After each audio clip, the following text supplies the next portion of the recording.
Welcome to season 13 of the Parenting Aces podcast, a proud member of the Tennis Channel Podcast Network. I'm your host, Lisa Stone, and this week we are talking with Erinn Murray of the Spring Branch Tennis Association. Spring Branch is a rural town in the hill country of Texas, and Erinn is a tennis parent who found that she had to kind of take matters into her own hands when it came to her children's tennis learning and tennis development. And she created an amazing program to keep tennis affordable for families that needed that little extra boost financially for their kids playing tennis, and also providing an opportunity for high school and college students to keep playing and become coaches and become mentors to the younger players in her program. So I'm super excited for y'all to hear about what Erinn has created. I was introduced to her by a fellow Parenting Aces community member whose child has grown up in the program and who couldn't say enough amazing things about the instruction that his child has received and the great lessons that his child is learning by being a part of SBTA. So now sit back, relax, and enjoy my conversation with Erinn Murray of SBTA. Hello, Erinn. It's so great to get you on the podcast. Finally, this has been in the works for, I don't know, several weeks at least. And I'm just so happy to see your smiling face and to get a chance to pick your brain a little bit. Wonderful. I'm so excited. Good. And don't be nervous. This is like, I promise I am super painless, and we're just going to chit chat about tennis and about your work in Texas. And I'm just thrilled to have the opportunity to share your work with our audience, because I think what you're doing is so important. And before we dive into that, I want to just quickly get you to share your tennis story with us. Well, back in 2006, which seems like forever ago, I needed a place to get my kids involved with tennis. My daughter was playing very well, better than a lot of players in our immediate area. And I needed access to quality coaching that was out of reach for me in our community. We were not able to afford the country club kind of setting. And so I didn't understand why this was so unattainable. And before I knew it, I had dived into being the tennis representative for the Texas Hill Country. And fast forward, we're sitting on 6 tennis courts here in the county park.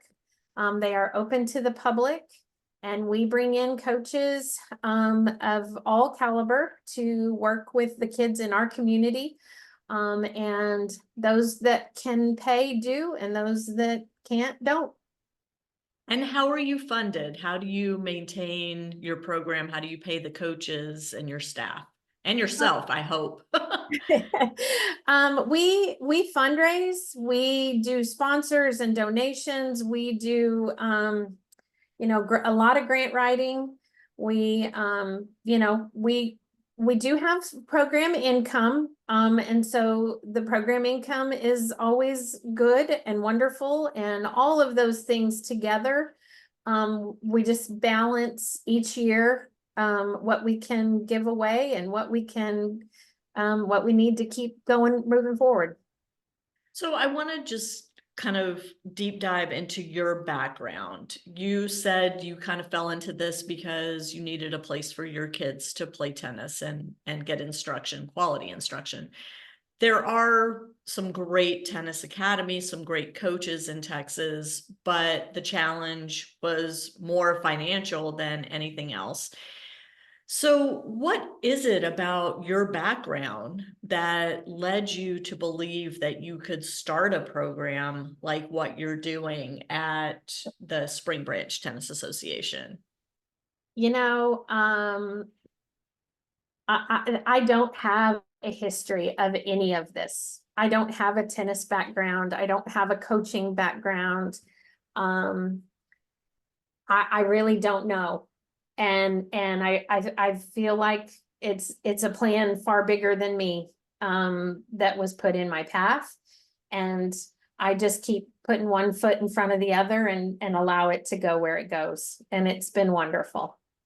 So tell us a little bit about your kids' tennis journey. Once you started this program, where did they go with their tennis?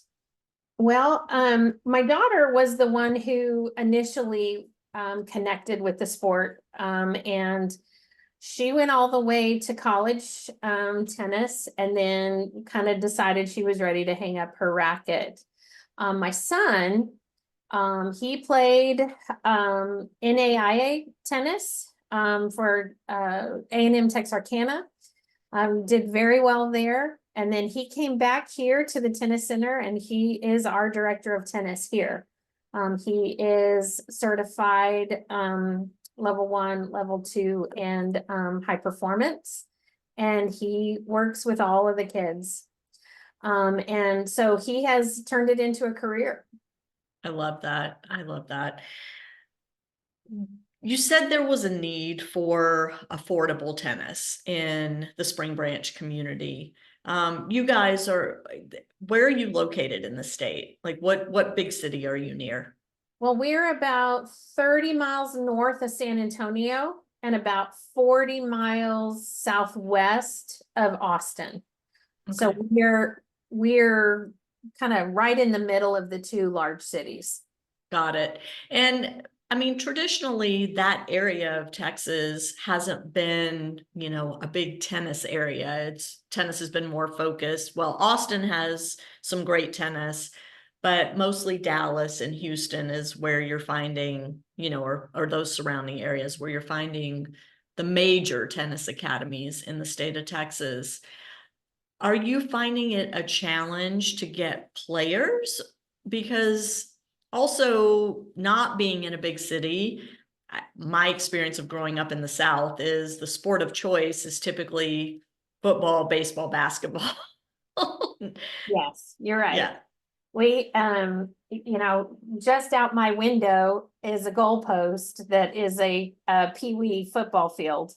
And so I'm very familiar with the competing for participants with football and baseball and soccer. All of those sports are offered here in the park with tennis. But I am a firm believer that not everybody was intended to play those other sports, and that they need the opportunity to connect with a sport that allows them to play as an individual. You get to dictate what happens for the most part, and how you perform. And so, we have all of those sports here, but we also we've created the opportunity for players who aren't football players or aren't baseball players. I love that. You talk about the grants that help sustain you. Can you be a little more specific about the organizations that you seek funding from and what that process looks like? Because I think a lot of our listeners are going to resonate very well with the fact that tennis is expensive. We all know that. It's not affordable. It's not attainable for a lot of families, especially families not living in big cities where there's the competition. And, maybe somebody in our audience is going to want to start something similar in their community, which, fingers crossed that's going to happen. And this is going to get way bigger than you even thought it could. It can, it really can. As far as the actual construction of the courts and that type of funding, we have been fortunate to get the majority of that type of funding through Comal County, which is the county in which we reside and where the park is located. And I say that as I am very grateful for the funding that they have awarded us. However, I've been at this since 2007, and only half of the facility has been built. part of that is because tennis courts are so incredibly expensive in comparison to the cost to put out a football field, other than irrigation and start mowing, you're really, there's not a ton. And so the cost difference has really been a hurdle for us, in being awarded that funding from the county.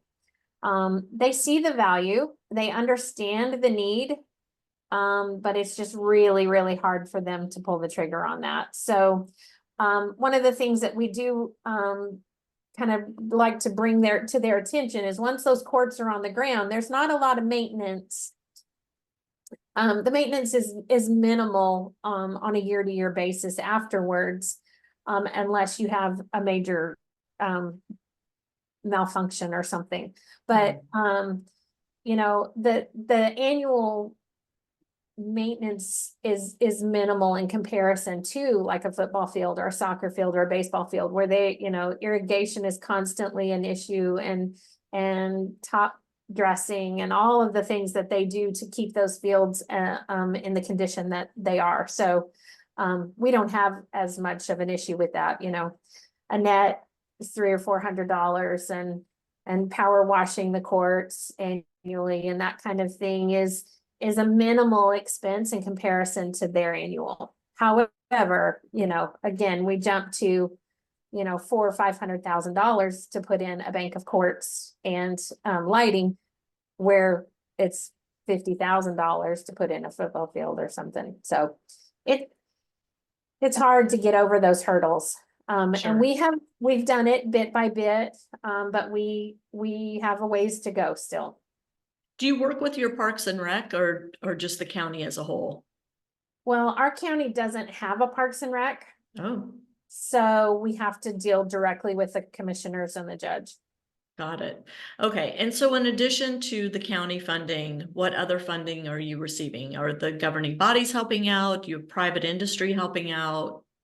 We have a lot of local businesses that sponsor. We have USTA is a wonderful partner for us. We do a lot of program grants. We do a lot of capacity building and board and organizational grants, that kind of thing. The infrastructure and capital grants have been the ones that we have struggled to secure. Yeah. And did you have grant writing experience before diving into this? No. None. No. I mean, that's a full-time job, getting funding. It is. It absolutely is. And we have, I'm pretty black and white.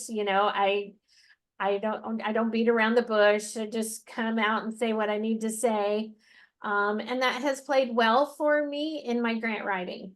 And this is what we need. This is why we need it. And this is how much it's going to cost. And here's the quote that matches it. And so that has always kind of been my personality and who I am. And so again, it has played well for me in the grant writing process. But again, we're not fully funded either. So yeah. Well, and I mean, did you take a grant writing course? Did you have a mentor, somebody to help guide you through this process? Or you just kind of said, we need money. I'm going to figure out how to get it. Yes, that one. How hard can it be? Let me just look at what the questions are. And so, you read the questions and you answer them to the best of your ability. And you try to be as forthcoming with all of the information as possible and see where it goes. Let's talk about the program itself and what you've established. So you started the idea came about in 2006, 2007, the process started. When did you actually bring coaches and kids in for instruction? Probably 2007, 2008. We utilized the school courts after school and would have the kids come out to the courts, after school, and we hired a coach that would come and work a few hours. And we would rotate from school to school. And that way we would hit each school one day a week, and then we would build from there. As somebody who has no experience with any of this, I was struggling to, do I build these courts first, or do I build a program so it justifies the need for the courts? And I chose to go with build the program to justify the need for the courts. And that is how I did it. And how did you get the word out that you were offering these tennis lessons at the schools? And did you have to get permission from the school board, the school district? How did that work? Well, we went through community ed. So they it's a, you know, continuing education kind of program with the school district. And so we offered tennis through community ed after school. In the evenings, it would be for adults, and immediately after school, it was for kids. So that's how we started. And there was in their registration packet. And there was a fee associated with it, or it was offered free of charge? No, there was a fee. It was like $50 for 6 weeks of tennis. Wow. Can you imagine? And we still charge about that much. Really? Yes. And what kind of turnout did you get? We're at capacity. We are at capacity. But in the beginning, like, how long did it take you to build up a critical mass? Not long. No, they immediately.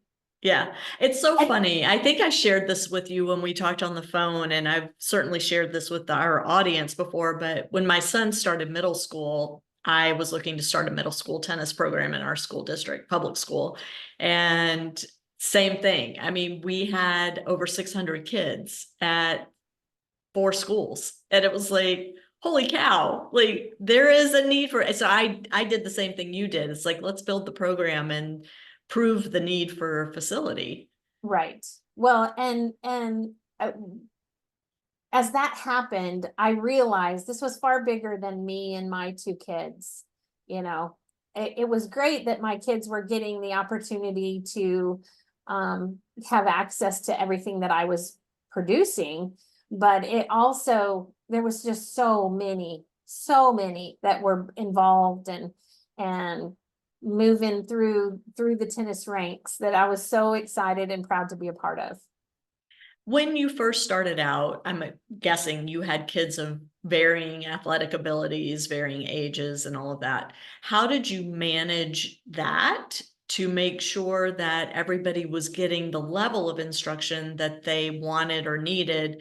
And also, how did you manage the coaches? You know, how did you know who to hire to come in and do this for you? Well, typically we would be at the middle school where there were 3 courts.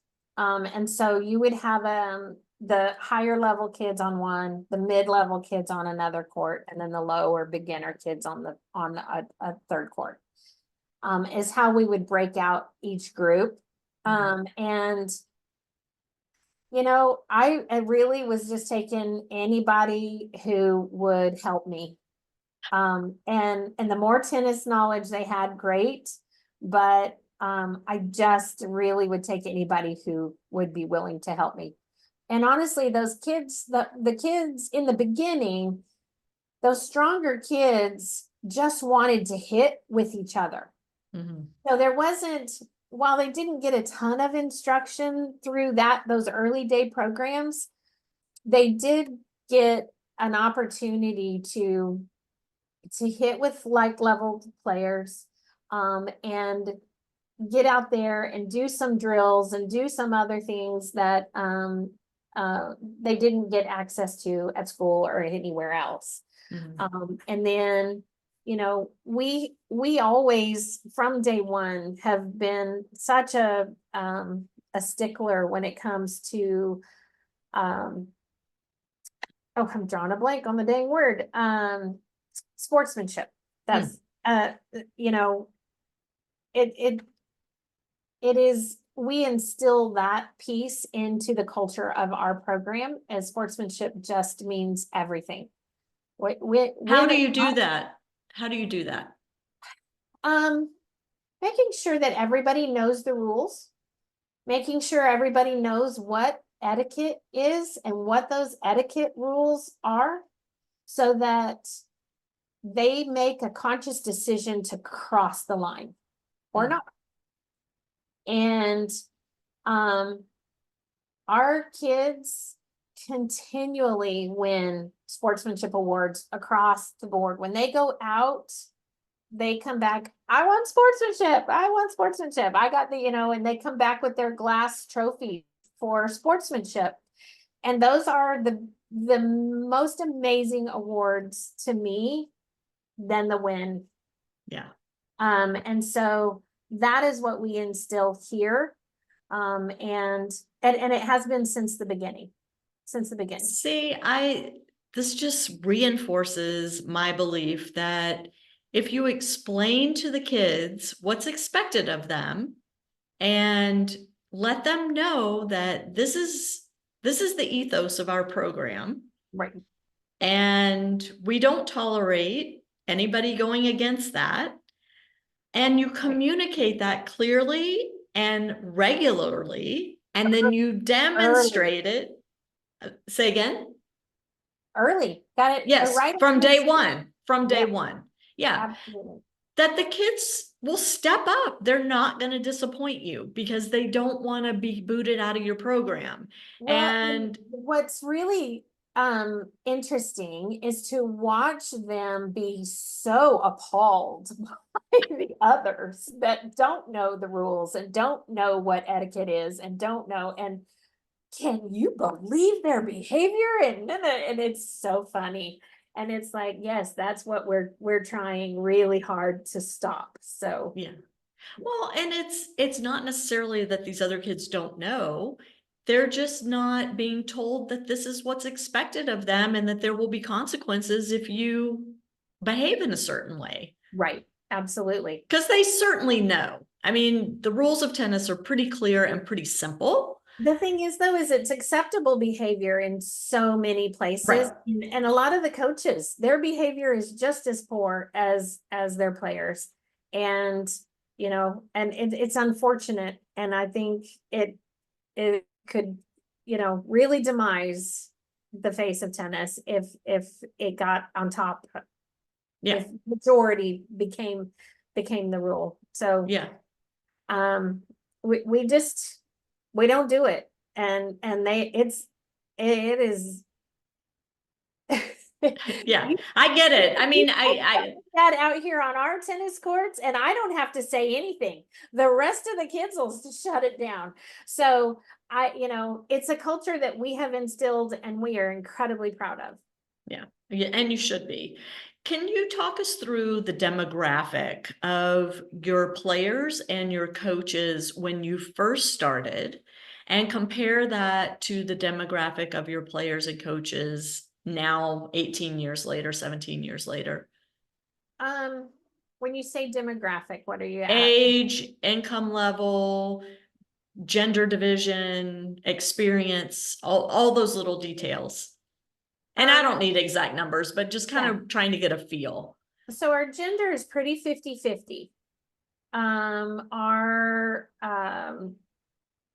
ethnicities all over the place. Economic, we are rural Texas. We are in the hill country.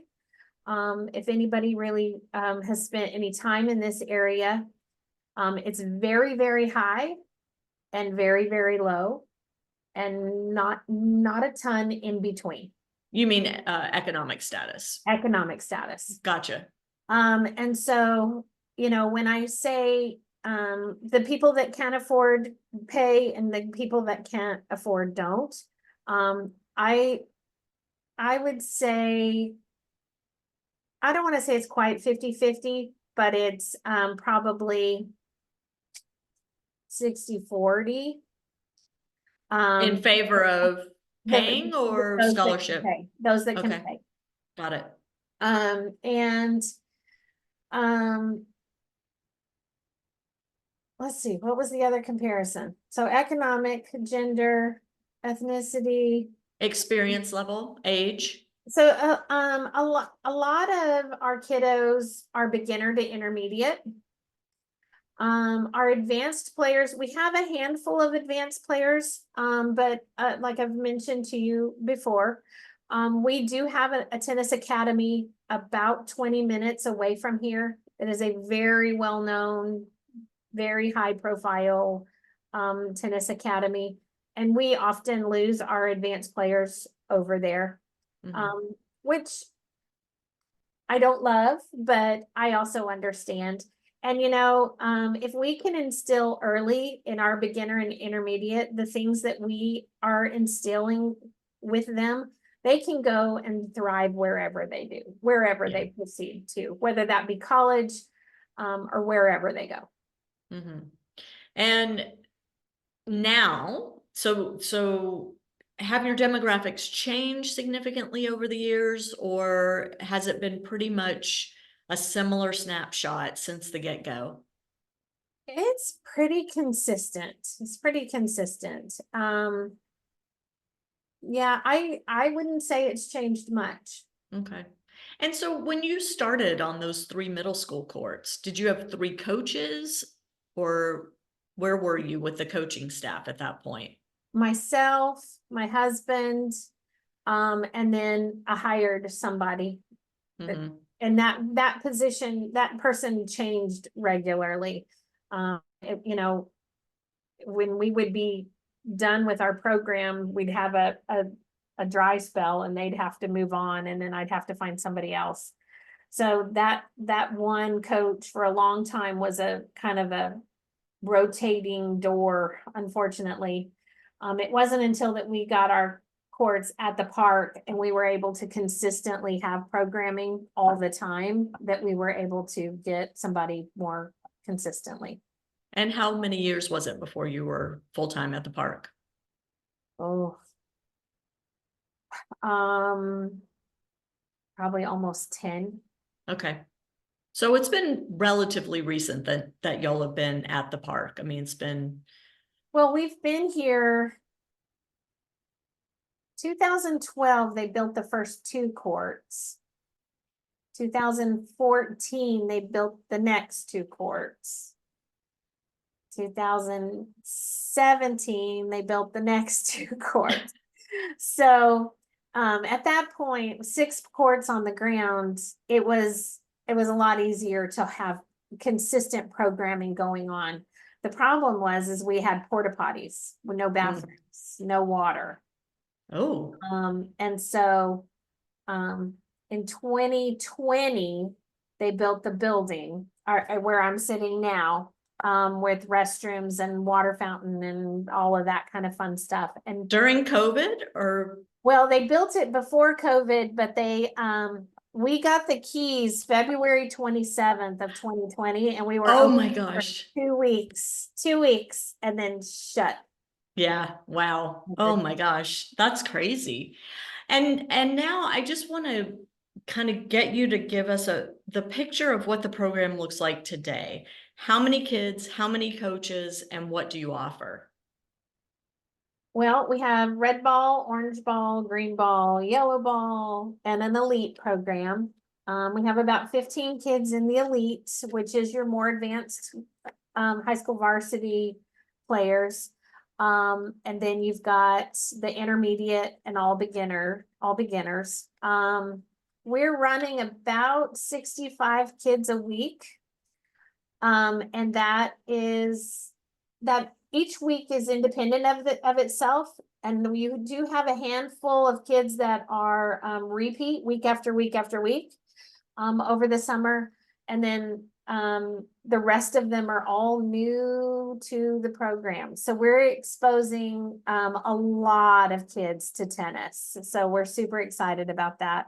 I'm dressed all in white because this week the theme was Wimbledon. So on Wednesday we did a thing about Great Britain and strawberries and cream. The kids had strawberries and cream. And then today we had a tennis tournament and all the kids wore white. And so, anyway, let me just interject that we're recording this the Friday before finals weekend of Wimbledon. So yes. And so each week we have a theme. But if you were to total up the number of kids that we have in our after school program during the school year and the number of kids that we have in our evening clinics and that kind of thing, you're probably looking in the ballpark of 1,500 to 1,700 kids. holy cow. And how many coaches do you have that are full-time? And then I'm assuming during the summer it's a different story because you've got camps and all kinds of things happening. But let's talk during the school year. So during the school, well, all the time we have one full-time coach, and That's your son. that's my son. He's a director of tennis. All of the rest of the coaches are college kids and high school varsity kids that come and work in the evening or in the summer, working with the kids. And we do have the elite program does have a separate coach, but he only works with elite. And so I guess he's a part-time year-round. The rest of them, I would say that there's about 18 of them that rotate in and out, and this one has class this day, so this one comes, and that kind of thing. But during summer camp, when we've got so many kids, we have about 8 here on site to help us. And then Coach Vince at the other location has 2 coaches that help him. So he's there with there's 3 of them with 15 kids, and those are the advanced players. And then the rest of them are here with us, and we have about 8 coaches. So not only are you exposing kids to tennis and teaching them this great game, but you're also providing an employment opportunity for high school and college kids. And not only that, you're providing a learning opportunity for them to see if coaching is their thing. It's something they might want to pursue as their career path. I mean, this is a win-win for everybody. I like to think so. I mean, it's, I'm looking at your website. Sorry that I keep looking over to the side, but I've got my second screen here and I've got it pulled up, and I'm looking at photos of little kids, big kids, a mascot. I mean, you have created this amazing place and program for kids of all ages, all ethnicities, all income levels to come together and find their sameness on a tennis court. Giving me Hello. I know, you're giving me goosebumps. It's hard.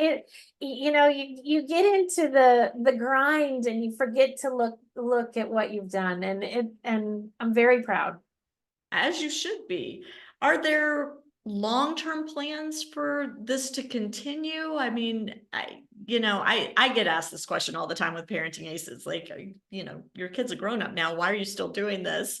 You're kind of in the same boat, only your kid's helping you run the program, which is so cool.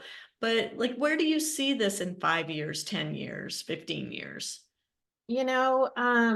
I would love to see another location where we can reach more kids.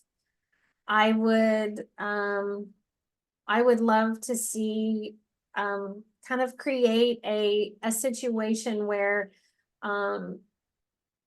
this is going to thrive and be amazing no matter who sits at the helm. Yeah, I don't see it going anywhere. Honestly, I'm other than just up. I mean, yeah. I'm not going anywhere. Yeah. Do you have an advisory board, or do you have people that assist you with the day-to-day stuff? We have a board of directors, and they help with fundraising, and they help with that type of stuff, and all of And those. sorry, how did you recruit them? Where did they come from? The majority of them are tennis parents. And they come from all over in the business world. And so, they all have an expertise of some kind. And so that has been very helpful in many ways throughout the years. But the majority of them are tennis parents. I've had a few that are tennis lovers that are retirees.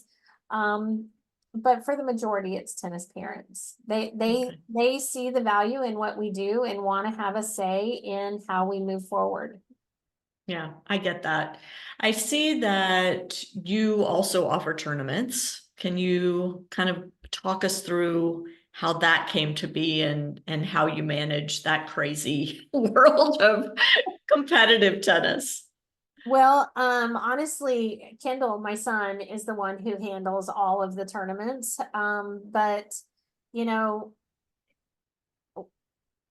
for a long time, tennis or Texas did Zats and champs and super champs. I don't know if you remember that. Oh yeah. And San Antonio and Austin had lots of Zats and they had lots of supers, but no champ opportunities in our immediate area. And again, when you start talking money and you get your players are at that level, traveling to play tournaments was hard, and I didn't understand why there was never any champ tournaments in our community, in our area. So let me back up 1 second, Erinn. For our audience that may not be familiar with the terminology, Zats are the entry level. Yes. So that would be comparable to like a USTA now. L7. Yeah. Okay. And so, L7, L6, and then the 5s and 4s were like the champs, and then the higher is super champ. okay. And so my goal early on, way before we ever even had courts, was I'm going to get enough courts that I can hold a champs tournament so that the people in our area can go to a champs tournament, because there's never one in our area. But by the time we had enough courts, they changed how they do the tournaments. But we hold the L7s, the L6s. We have 2 L5s here. And we secure other courts out in the community at the schools in order to hold these events. And they are a good revenue source that helps us serve our mission. Yeah. And moving forward, do you see your tournament program growing, or do you have about as much as you want with that? I would love for it to grow. Unfortunately, until we can get some more courts on the ground, I don't see how that's really feasible for any of the other higher level ones, because we just don't have access to enough courts in our area. And is Kendall the tournament director for all your tournaments? So, oh my gosh, that kid has a lot on his plate too. How old is he now? He is 26. So that's a lot of responsibility, managing the events, managing the coaches, managing the program. Who manages the parents? That's you. Yeah. That's me. Talk about that a little bit. When you've got kids coming from families that I'm assuming tennis wasn't part of their day-to-day dialogue around the kitchen table. Talk a little bit about educating the parents on what this whole thing looks like for their kid. Well, I think it goes back to that whole sportsmanship thing again, right? So we do tennis 101 for parents. And we Tell us what that is. But it's tennis etiquette. It's the rules of tennis. It is, you can't stand any closer than 5 feet to the fence. You can't give them the score. You can't make the calls. You can't yell and scream like you did at the football game. And some of them have a really hard time making the adjustment. and you know, it is what it is. And Let I have me, had to ask parents to if you can't keep it under wraps, head to the car and I'll let you know what's going on, because it is just as important that our kids have the sportsmanship as our parents do. sure. And Do you offer this like at the beginning of each session, or how do you implement it? it's at the beginning of each session. And you know, often we have a lot of returning. So it actually, when we first started it, it was a very large group. And it is not as large anymore because so many of them know and understand now what the rules are, and they kind of pick up from everybody else if you get a new one in the group. But you know, we don't have to do it as much as we used to. But we do still offer it a couple of times a year. And they kind of follow the lead of the rest of them, but it did take a lot of learning, and educating what was acceptable behavior. And then in terms of tennis pathway, because you do offer an elite program, and because I'm assuming you do have kids that start at the very beginning and show promise and fall in love with the game and decide they want to play in high school and maybe in college and beyond. What are you doing to help those families kind of navigate and understand what's required for their kids to achieve a high level in the game? Well, we do our best to educate just the kids themselves, you know, what's so important to have in your bag, nutrition and all of that kind of stuff. But we also bring in speakers. So it's not coming from us, not coming from the coach, it's coming from somebody completely new and different. And kind of repeating some of the same things that we have said, and suggestions and all of that kind of stuff. And then, you know, as they get to a level where they're ready to start competing, we kind of set that as a not a requirement, we strongly recommend.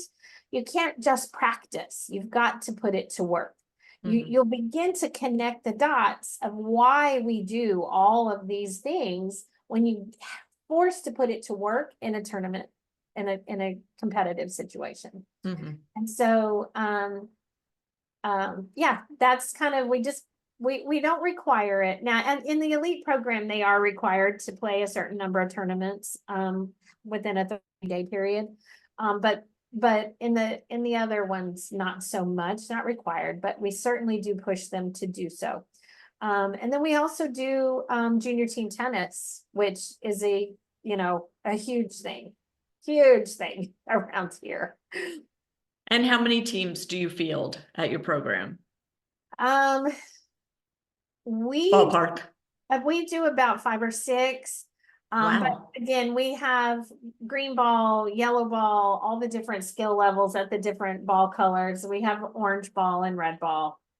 We do red ball challenges and that kind of thing. So, yeah.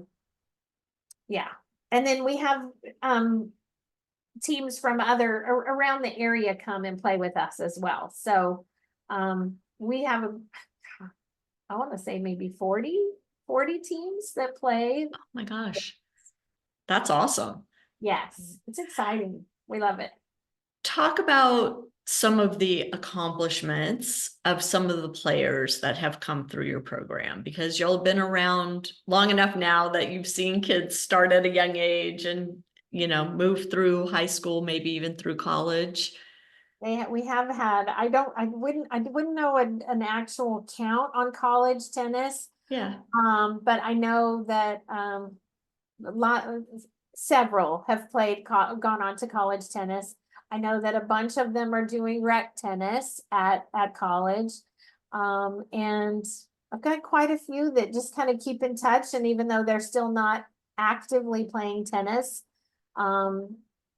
they spend a lot of time in the area and come by and see us and that kind of thing. So yeah, honestly, I don't know how many are playing college tennis. That's okay. I mean, I was just curious to hear that you do have Oh, kids that have, absolutely.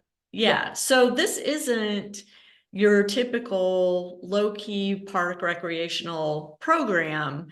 It is part that, but it's also you are building pathways to playing high school tennis, to playing college tennis, to having an opportunity to earn a college scholarship.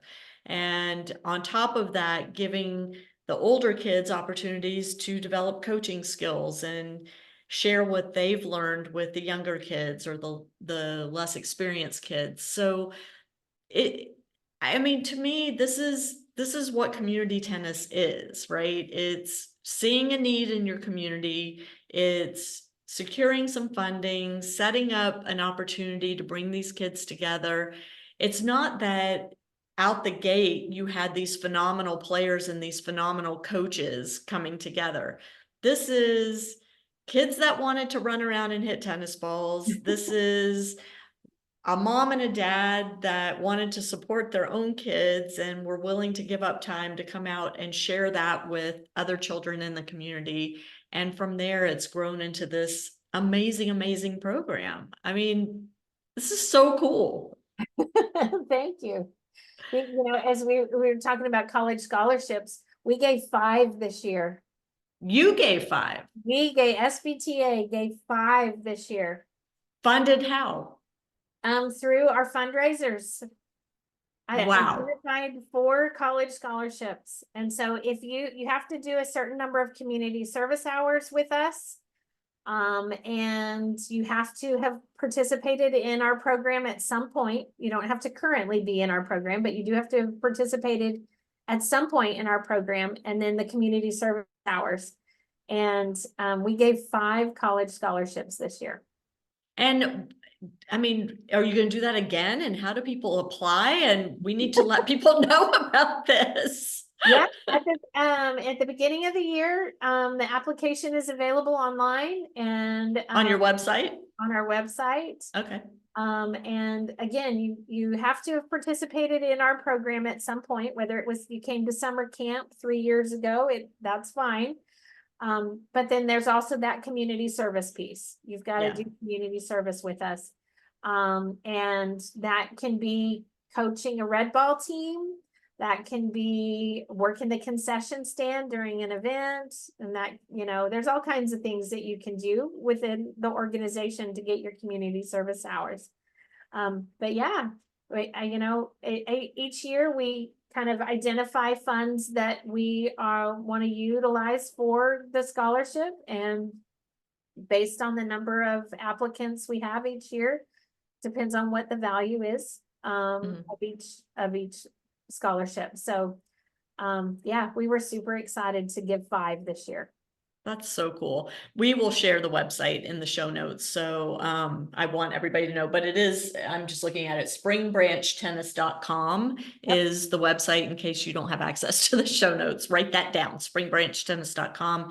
If you're in the Texas Hill Country, this is a great opportunity for your kids to earn a little extra help toward their college costs. But Erinn, one thing I definitely want to talk about before we wind up our conversation here is how you feel this could be replicated in other communities. So if there's somebody listening to this or watching this that wants to start something similar in their community, do you feel like this is something you could hop on a phone call with them and say, okay, here's step 1, step 2, step 3, or do you have something prepared to share? Or how would you want somebody to contact you to kind of pick your brain over this? I'm happy to talk to anybody. I've shared my story many times, and kind of explained the path that I walked, and happy to, tell people when and where I stumbled, and when and where I had the opportunity to just really sprint through. So, and everybody's journey is a little bit different, but, I think if you just really believe in the cause, and I do, it's, I don't want to say it's easy, because it's not, otherwise everybody would do it. But it definitely is a incredibly rewarding path that I have stumbled across. Yeah. Yeah. If people want to get in touch with you, what's the best way for them to do that? Email tennis@gvtc.com. And I'm happy to share my cell phone number. It's pretty much plastered everywhere you look, but I'm if you want me to, I can share. I can put it in the show notes. That's fine. Yeah. And I'll put the email address in there as well. Yeah, Yeah. I'm happy to help however I can. I mean, you are obviously so committed to growing tennis in your community. You're committed to your family because that was the impetus for starting this in the first place, which I feel like for so many of us, that's, it all starts at home. And then all of a sudden it's like, oh, this is a really cool thing that we're doing here. Let's invite more people to participate. Let's open it up. Let's grow it, and I'm just so grateful to you for doing what you're doing in your community, but also being willing to take some time out of your crazy busy schedule to hop on here with me and share your story with our audience. Well, thank you for having me. It's been a pleasure. Good. It wasn't so bad. Oh, no. Good. Well, Erinn Murray, thank you so much for your time. And to my audience, thank you so much for tuning in. We will catch you next time on Parenting Aces.